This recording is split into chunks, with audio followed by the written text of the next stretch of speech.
Hasan Medina tours and travels बरसों से हुज्जाज इकराम की खिदमत में मसरूफ। भरोसा आपका, खिदमत हमारी। हैदराबाद में उस वक्त कशीदगी पैदा हो गई जब बीआरएस की सकाफती तंजीम तेलंगाना जागृति के कारकुन एमएलसी तीनमार मलना के दफ्तर पर धावा बोलते हुए अंदर घुस आए। मुजाहिरीन का इल्जाम था कि तीनमार मलना ने बीआरएस एमएलसी के कविता के 20 तहफ़्फ़ुज़ात से मुताल्लिक़ तहरीक पर इंतहाई नामुनासिब और तौहीनामेज़ तबसरे किए। एहतजाजी मुजाहरा अचानक पुरतशद्दुद हो गया।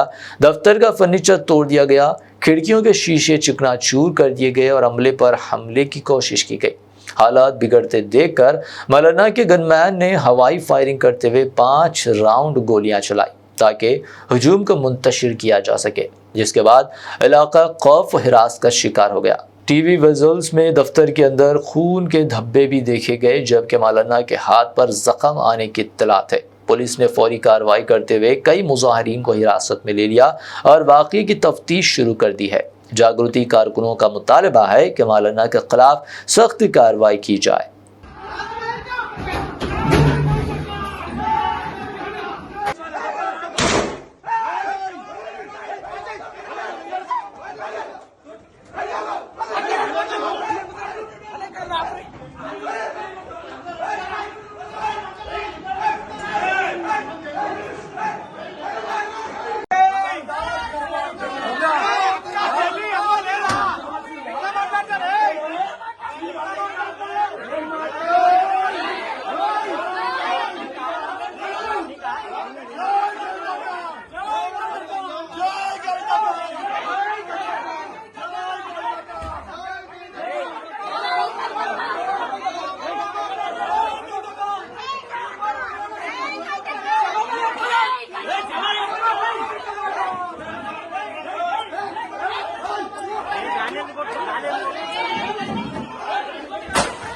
हैदराबाद में एमएलसी के कविता के हामियों पर तीनमार मौलाना के गनमैन की तरफ से की गई हवाई फायरिंग के तनाज़े पर बीआरएस की एमएलसी के कविता ने मौलाना के खिलाफ सख्त मौक़िफ़ इख्तियार करते हुए उनकी फौरी गिरफ्तारी और एमएलसी ओहदे से बरतरफी का मुतालबा किया है।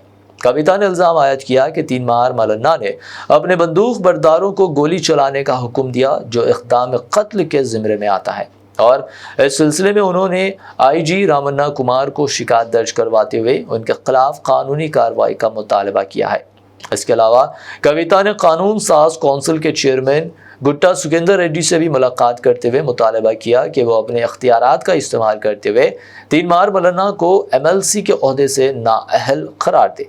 कविता ने सवाल उठाया कि क्या वज़ीर आला के अहल-ए-खाना के लिए एक कानून और दूसरों के लिए दूसरा? अगर तीनमार मौलाना को गिरफ्तार नहीं किया जाता तो ये समझा जाएगा कि उनके पीछे खुद वज़ीर आला का हाथ है। इस पूरे वाक़े ने तेलंगाना की सियासत में एक नई हलचल पैदा कर दी है। మరి తెలంగాణ జాగృతి కార్యకర్తల పైన ఫైర్ ఓపెన్ చేపించినటువంటి బుల్లెట్ల వర్షం కురిపించినటువంటి తీన్మార్ మల్లన్న గారి మీద కంప్లైంట్ చేయడానికి డీజీపీ ఆఫీస్కి రావడం జరిగింది. దురదృష్టం ఏంటంటే డీజీపీ గారు మరి వాళ్ళ ఆదివారం కాబట్టి తను రాలేనని చెప్పడం, రాష్ట్రంలో ఒక మహిళా ఎమ్మెల్సీ పైన ఇంకొక బాధ్యత గల పదవిలో కలిగినటువంటి తీన్మార్ మల్లన్న లాంటి ఎమ్మెల్సీ గారు కమెంట్ చేస్తే కూడా, ఇష్టం వచ్చినట్టు మాట్లాడితే కూడా పోలీస్ యంత్రాంగం స్పందించకపోవడం దారుణం.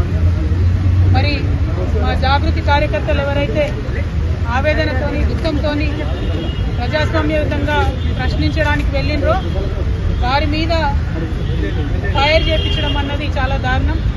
నిజంగా ఏమన్నా మా కార్యకర్తలకు అయి ఉంటే ఎవరు బాధ్యులు? మల్లన్న గారా, ప్రభుత్వమా? ఎవరు బాధ్యులు అన్నది తక్షణమే ఆన్సర్ చెప్పాలి. ఖచ్చితంగా అక్కడ జరిగినటువంటి సంఘటన మీద ఎంక్వైరీ చేపియాలి. ఇటువంటి గన్మెన్లను మిస్యూజ్ చేసుకునేటటువంటి, గన్మెన్లను తప్పుదోవ పట్టించేటటువంటి ప్రజాప్రతినిధి అయినటువంటి మల్లన్న గారి గన్మెన్లను తక్షణమే తీసివేయాలని చెప్పి నేను పోలీస్ శాఖ వారిని డిమాండ్ చేయడం జరిగింది.